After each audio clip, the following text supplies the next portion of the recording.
Halo siswa-siswi sekalian, apa kabar? Senang sekali Mister Budi bisa menyapa kalian melalui video pembelajaran ini. Mister Budi sengaja membuat video ini agar setiap siswa-siswi bisa lebih memahami materi yang diberikan di semester 2, khususnya untuk pelajaran matematika wajib. Dan bab pertama yang akan dibahas di matematika wajib itu tentang fungsi lanjutan. Di bab ini, siswa-siswi akan diajak untuk belajar menentukan domain dan range dari beberapa fungsi, seperti fungsi linear, kuadrat, rasional, dan irasional. Kita mulai belajar yuk. Yang pertama, kita akan belajar untuk menentukan daerah asal dan hasil dari sebuah fungsi linear atau fungsi yang bentuknya berupa garis lurus. Nah, apabila kita diberikan grafik fungsi linear, kalau siswa-siswi lihat di layar ini ada sebuah garis lurus. Nah, kita bisa menentukan domain dan range-nya dengan cara melihat nilai yang ada di sumbu X, itu nilai sebagai domain, dan nilai yang ada di sumbu Y sebagai nilai range.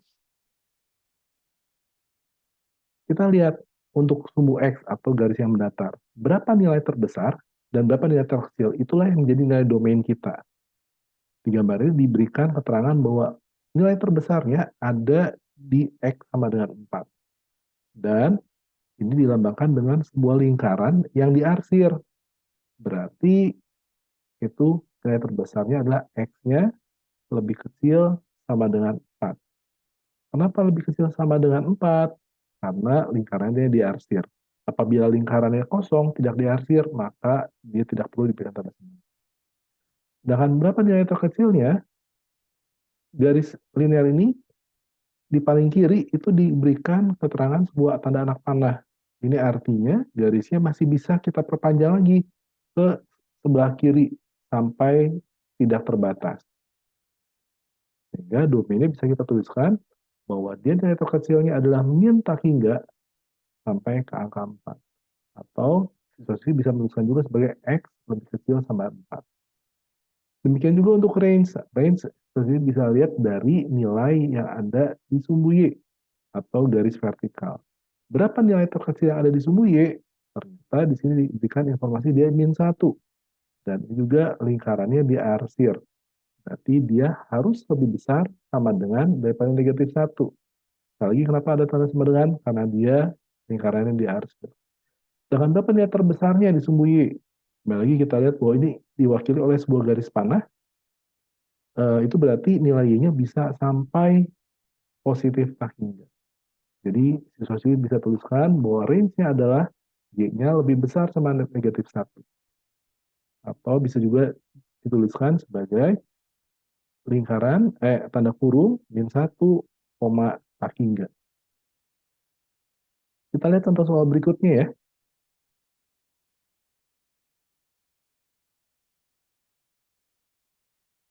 Nah, untuk contoh soal berikutnya, ini kita lihat lagi ada sebuah grafik fungsi linear berupa garis lurus kembali. Seperti contoh soal pertama, bagaimana menentukan domain? Ya, betul. Teman-teman, menentukan domain, lihat dari sumbu X. Bagaimana menentukan range? Teman-teman bisa lihat dari sumbu Y atau garis vertikal. Coba perhatikan baik-baik, berapa nilai terkecil yang ada di sumbu X dan berapa nilai terbesar yang ada di sumbu X untuk garis lurus tersebut. Ternyata kita bisa lihat bahwa nilai terkecilnya ada di X sama dengan min 2. Tapi ini diwakili oleh sebuah lingkaran yang tidak diarsir. Berarti X-nya harus lebih besar dari angka 2. Tidak disertai tanda sama dengan. Dengan nilai terbesar di sumbu X, itu bukan di angka 3. Tapi kalau teman-teman lihat ini dengan tanda anak panah. Berarti dia masih bisa diteruskan kembali sampai X-nya menuju tak hingga. Sehingga domainnya kita bisa tuliskan bahwa domain dari grafik ini adalah X lebih besar daripada negatif 2. Demikian juga untuk range-nya, kita lihat berapa nilai terkecil yang ada di sumbu Y dan nilai terbesar yang ada di sumbu Y.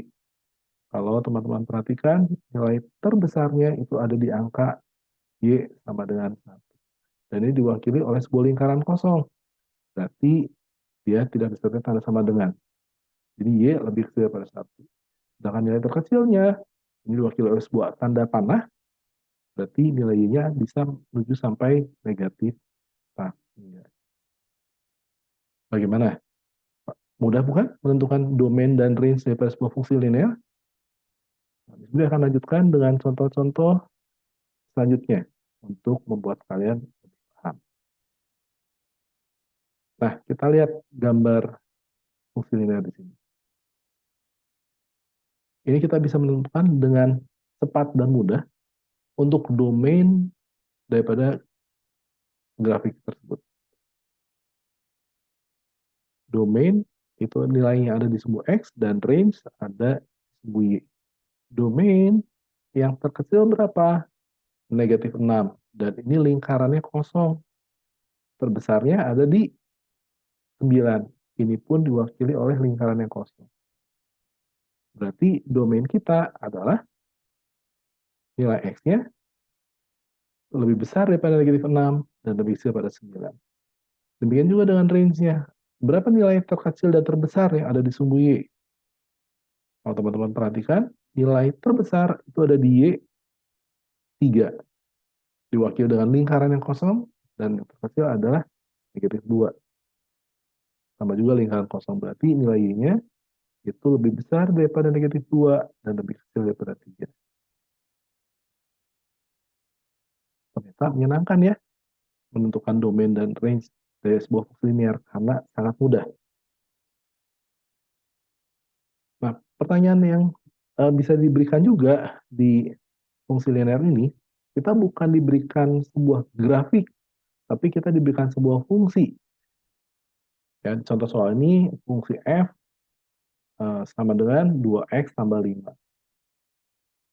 Diminta, tentukanlah fx untuk domain x-nya lebih besar sama negatif 1 dan lebih besar pada 3, di mana x-nya lebih bilangan bulat. Dan tentukan juga range-nya. Berarti domainnya kita bisa sebutkan satu persatu bilangan yang lebih besar sama dengan negatif 1 dan lebih besar pada 3. Bilangan tersebut adalah min 1, 0, 1, dan 2.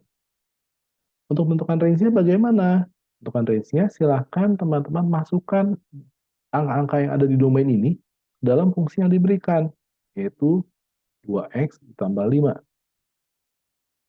Jadi waktu kita hitung 2 kali x, 2 kali 1, ada negatif 1 ditambah 5, hasilnya 3. 2 dikali, ini domain yang selanjutnya adalah angka 0, 2 dikali 0, tambah 5, hasilnya 5. 2 dikalikan 1, tambah 5, hasilnya adalah 7. Dan yang terakhir, 2 dikalikan domainnya 2, tambah 5, itu hasilnya adalah, berarti range fungsinya kita lihat berapa angka terkecil yang kita punya hasilnya. Yang terkecil adalah angka 3, dan terbesar adalah angka 9. Sehingga kita bisa tuliskan range fungsi kita adalah 3.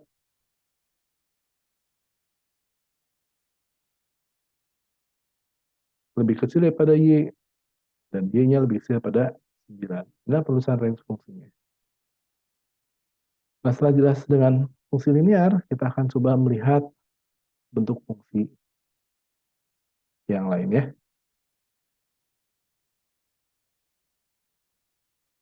Nah, untuk soal ini, apakah teman-teman sudah tahu jawabannya?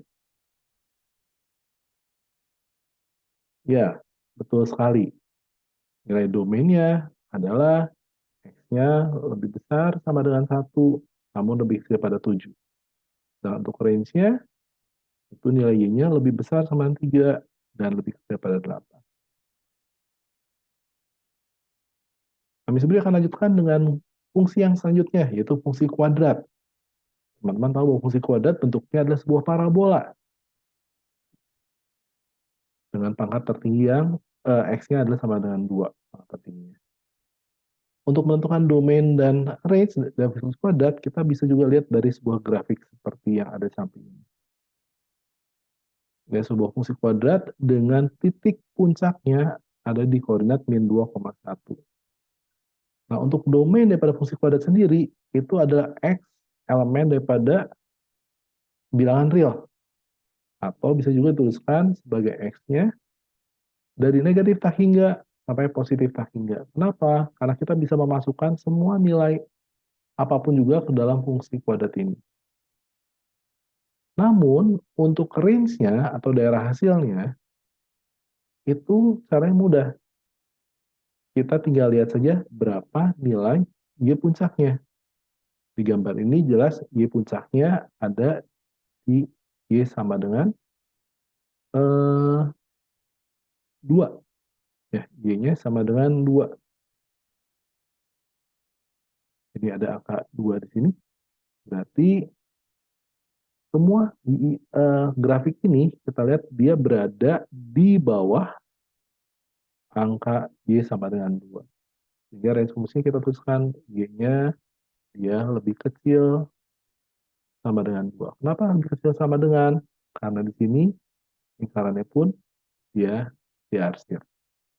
Jadi sekali lagi untuk range dari fungsi kuadrat, teman-teman bisa lihat dari nilai Y puncaknya. Kita lanjutkan lagi ya, pembahasan untuk fungsi kuadrat.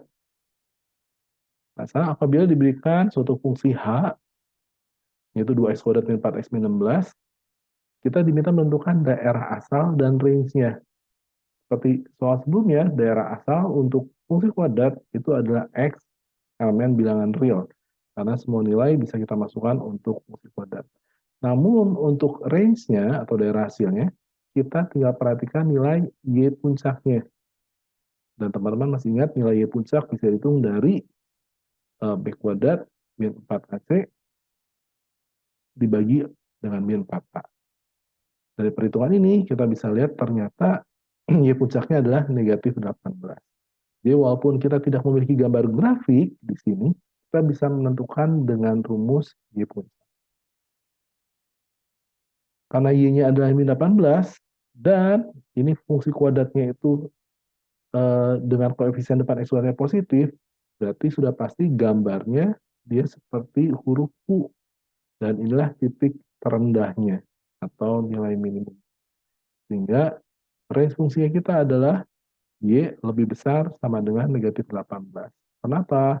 Karena dia semua grafiknya berada di atas nilai Y negatif 18. Jadi tanpa gambar grafik pun, teman-teman bisa menentukan domain dan range daripada sebuah fungsi kuadrat.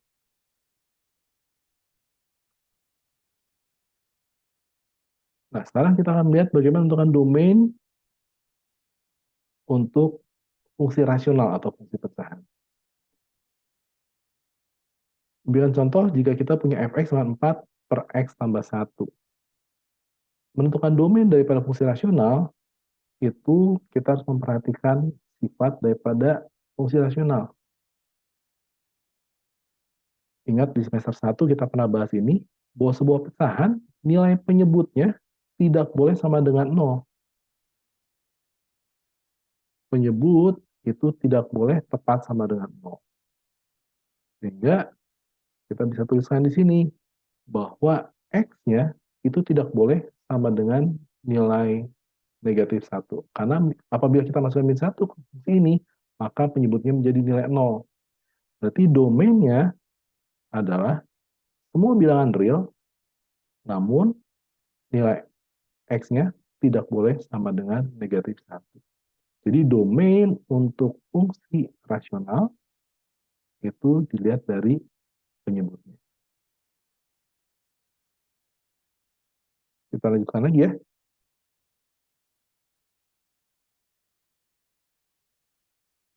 Sekarang fungsi fx adalah x tambah 2 per x kuadrat min 3x tambah 2. Penyebutnya ini berupa persamaan kuadrat. Masih sama dengan yang tadi, bahwa kita harus memperhatikan penyebut. Nah, penyebutnya adalah x kuadrat min 3x tambah 2, dan itu tidak boleh bernilai sama 0. Berarti kita harus faktorkan ini seperti biasa, dan kita peroleh nilai x-nya, itu ada 2, yaitu x sama dengan 1, dan x sama dengan 2. Karena penyebut tidak boleh tepat sama dengan 0, berarti domain fungsi kita itu adalah x elemen bilangan real, namun X-nya tidak boleh sama dengan 1 dan X tidak boleh sama dengan 2.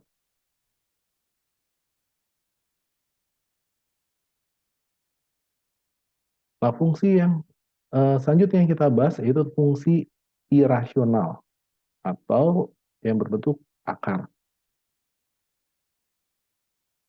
Untuk menentukan daerah asal atau domain dari fungsi irasional, kita harus ingat juga bahwa sifat daripada akar, apapun yang ada dalam kurungan akar, itu hasilnya harus positif.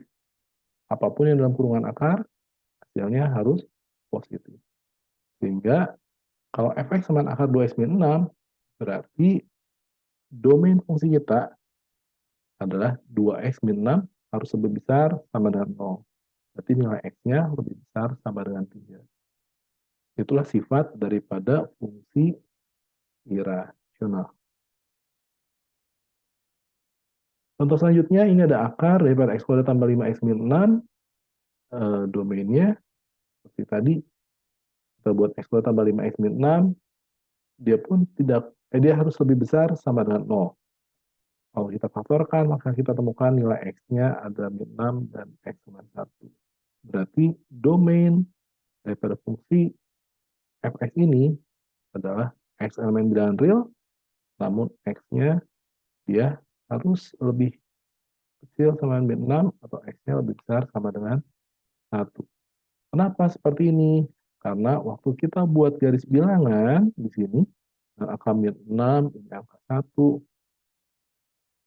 maka kita temukan bahwa daerahnya ini adalah positif, negatif, dan kita memilih yang lebih besar sama 0. Berarti daerah yang positif. Berarti X-nya harus lebih kecil daripada -6 atau X lebih besar pada 1. Jadi domain ini diperoleh dari garis bilangan yang ada di atas ini.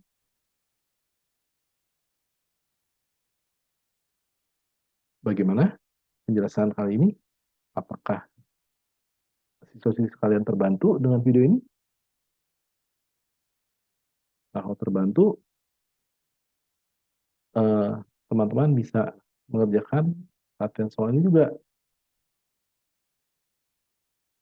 Diminta mencari daerah asal untuk fungsi fx sama dengan akar x tambah 4. Seperti soal yang tadi, berarti nilai yang dalam kurungan akar harus positif atau harus lebih besar sama dengan 0. Berarti domain fungsi kita itu sudah pasti x-nya lebih besar sama dengan negatif 4. Ya, lebih besar sama dengan negatif 4. Kita bisa lihat bahwa dari grafiknya terlihat ini nilai domainnya, semua nilainya lebih besar daripada negatif 4.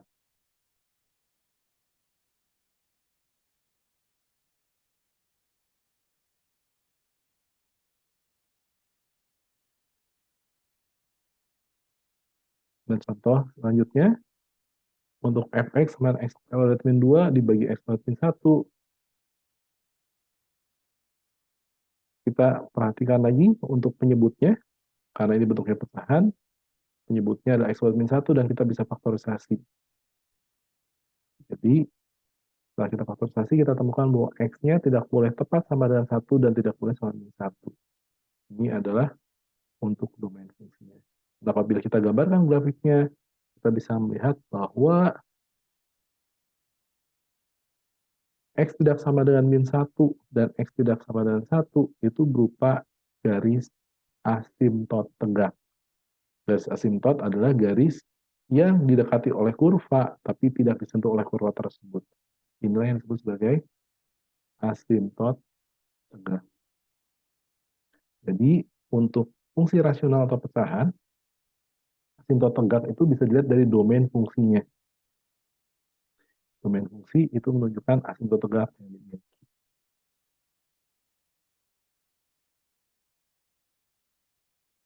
Nah, sekian penjelasan untuk kali ini. Semoga akan terbantu.